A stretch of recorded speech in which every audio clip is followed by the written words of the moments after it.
What's going on? I'm Vince G at SwoleNerd Productions, and capturing today's behind the scenes video is my wife, Jessica G.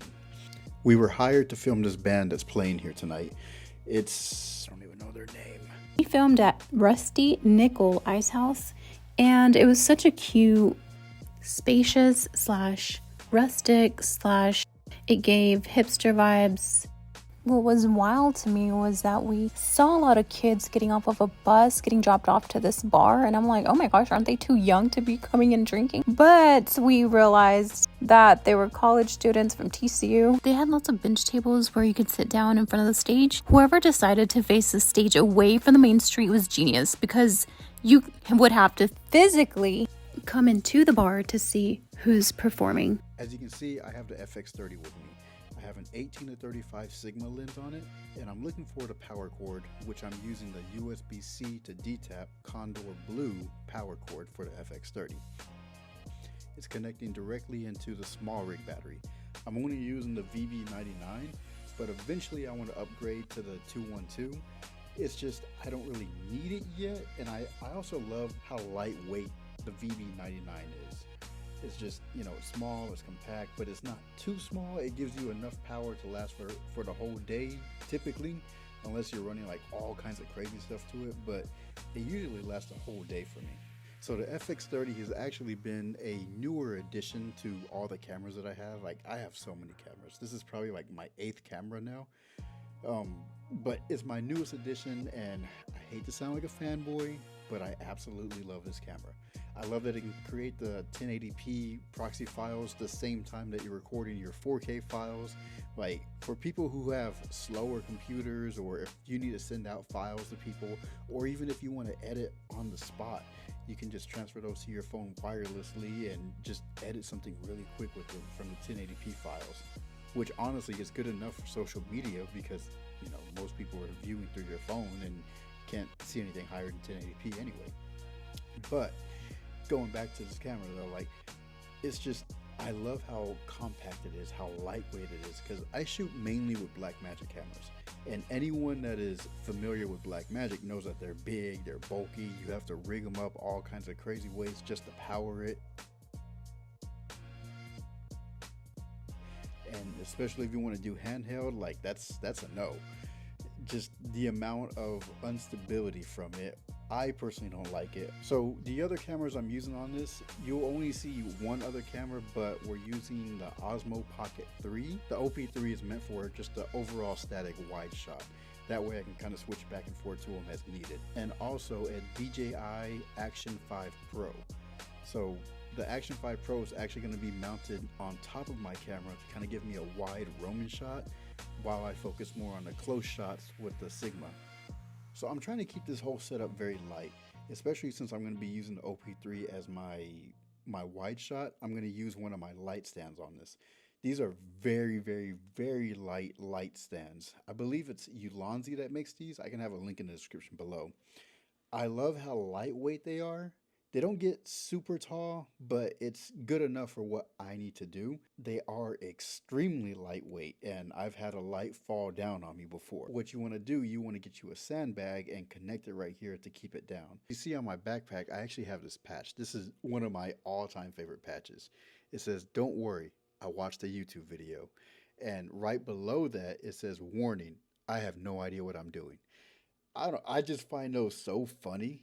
So opening up now is the OP3, the DJI Osmo Pocket 3. I bought this case for it. It just kind of fits a few extra things in it. Like it fits the mic, it fits the external battery, it fits the additional battery, and a few other things. Like I've bought ND filters, I have a few cords for it, a little fill light, nothing crazy, but it's enough to travel with. Like, it's big enough to travel with what you need in it, if this is your only camera that you want to use, and very limited stuff. It actually has the GoPro style quick release mounts on this cage, so if I wanted to connect it to my camera to something, I can very easily. This is the main camera that I use as my wide shot, but for this event I wanted to have it as the static wide shot. So right here I'm talking to the client's son, Frankie. I believe he is lead guitarist. I'm not too familiar with like all the instruments that they use, but he does mainly like backup vocals, and I know he plays guitar. That's literally all I know. And then the guy in the back is his other son, Donnie, who plays the drums. But one of the inputs on the soundboard was broken, which is where I would typically plug in my mics into it. That way I can capture the clean audio. So we run into quite a few issues during this day. What you're not going to see on camera is that I spoke to the sound guy, and there was a port on their soundboard, on their mixer, that was actually messed up. I couldn't plug anything that I had into it and capture the good audio. And I already communicated this with the client. They completely understood. This just, hey, I just want y'all to film them. That's all I really care about. The band is actually two of his sons. You see something on my chest, that is actually a necklace style chest mount. That way I can just easily remove it if I really wanted to. And it's magnetic. That's where I was originally going to put the Action 5 Pro. From now on, I'm just going to call that the AP5. I know that's out of order, but AP5 just rolls off the tongue so much easier than A5P.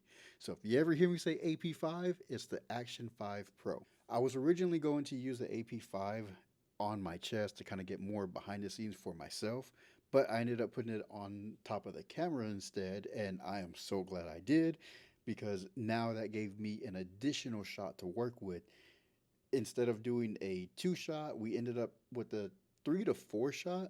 My wife Jessica, she actually was using her phone to record this video right here, and I'm sure you'll see some of the shots in it, and I was able to use some of her shots in the actual videos that I sent him. So it was just an additional angle. It was really 3 angles with a mixture of 4. So I'm gonna chime in real quick. Let's talk about the lighting really quickly. Did you know the purple light looks great on stage, but cameras actually struggle with it? It basically confuses a sensor. It crushes skin tones and makes everything look blown out or muddy, which sucks when trying to edit. Even high-end cameras can't color grade it cleanly, so footage ends up looking off, honestly, no matter what you do. But when I was trying to color grade this, I tried my best for it to look decent. It came out okay. It looks more pinkish.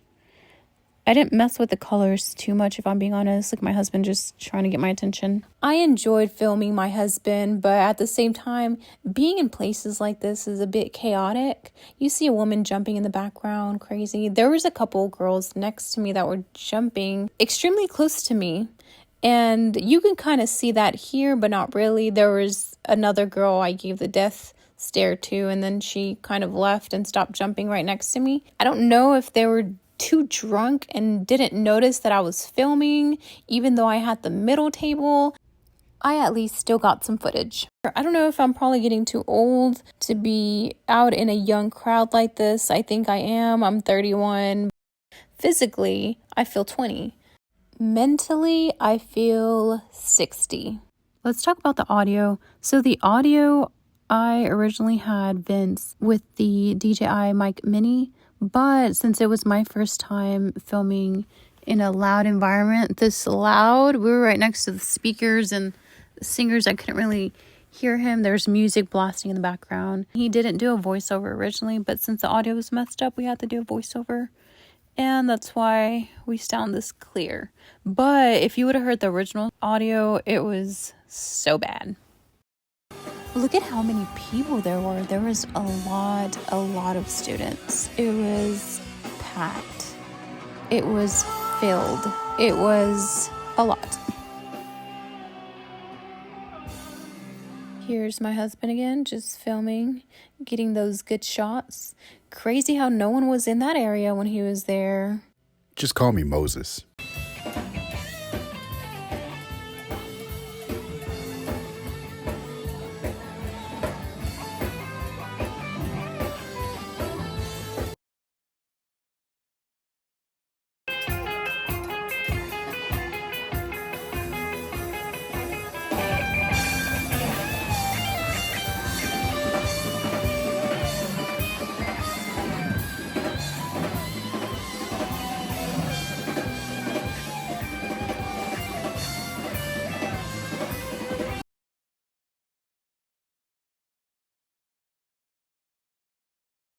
The guy with the cowbell was getting turned with the T at the end. Okay, I'm just messing with you. So that's the end of the video. Actually, before I end it real quick, we'll be going to Miami next week. I believe it's the 10th and 11th, or maybe it's the 9th and 10th. I don't know, whatever Wednesday and Thursday is. So we'll be in town. If you're from Miami, hit us up. If you have any projects you need us to work on, or if you have anything that you want to film. We're going there to film Dana White, the UFC guy. So after Wednesday and Thursday, we'll have plenty of time to meet up. But speaking of which, if you film content and need an editor, let us know. Jessica can actually edit it for you. Send over to us. We can work out a deal on pricing and all that and get it going. I'm Vince G at SwoleNerd Productions. This is the beautiful Mrs. Garza. Make sure to like, comment, subscribe, and we will see you next time.